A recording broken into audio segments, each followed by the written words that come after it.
দিন ঈদুল আজহার দিন তোমার ঘর মসজিদে, উত্তর বাড়ি রসুলপুর ব্যাপারী বাড়ি জামে মসজিদে হলো ঈদের নামাজ পড়লাম। আমার যে বাবারা বাইরা, আমরা সবাই তোমার গোলাম, তোমার বন্ধুর উম্মত। আল্লাহ আমাদের নামাজ কবুল করো না, আমাদের ইবাদত কবুল করো না, আমাদের কোরবানি কবুল করো না। ঈদুল আজহার ওয়াজিব নামাজ পড়লাম তোমার জন্য ও আল্লাহ, কোরবানি করব তোমার জন্য ও আল্লাহ। মসজিদ মাদ্রাসায় ওয়াজ মাহফিলে ভালো কাজে আমরা যা দান খয়রাত করবো, এগুলো সব তোমার জন্য আল্লাহ। আপনি আমাদের প্রতি দয়া রহমত দান করিয়া দেন। কে ভাবেন সঙ্গেতে মোর মরণে, কে হবে সঙ্গেতে মোর কবরে, কে হবে সঙ্গেতে মোর সিরাতে, কে হবে সঙ্গেতে মোর নসরে। বলেন তো আল্লাহ।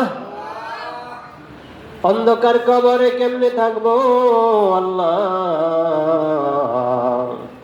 ঈদুল আজহার নামাজের উসিলায়, কোরবানির উসিলায়, ভালো কাজ নেক কাজের উসিলায় আমাদের অন্ধকার কবরে নূরের বাতি জ্বালিয়ে দিও আল্লাহ।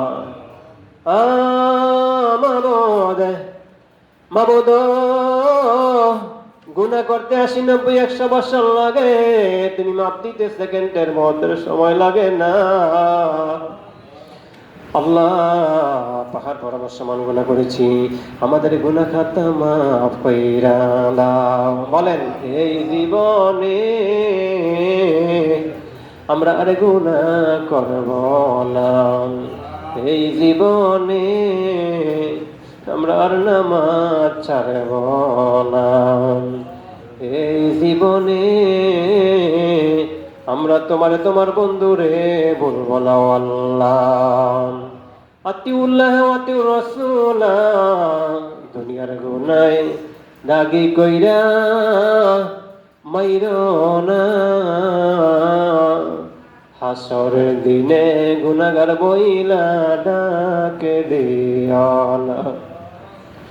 এই জীবনে আমরা আর গুনাহ করব না।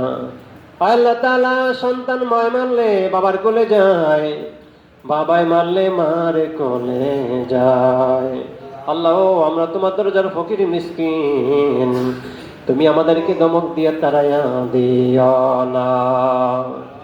আল্লাহ পাক ভাইরা বাবারা শহর বন্দর থেকে যে যেখানে চাকরি করে কাজকর্ম করে সেখান থেকে ঈদুল আজহা বাড়িতে মা বাবা ভাই বোন স্ত্রী পুত্র বিবাল বাচ্চার সঙ্গে উদযাপন করার জন্য এসেছে। আল্লাহ পাক সবাইকে তোমার রহমতের কোলে হাওলা করে দিলাম।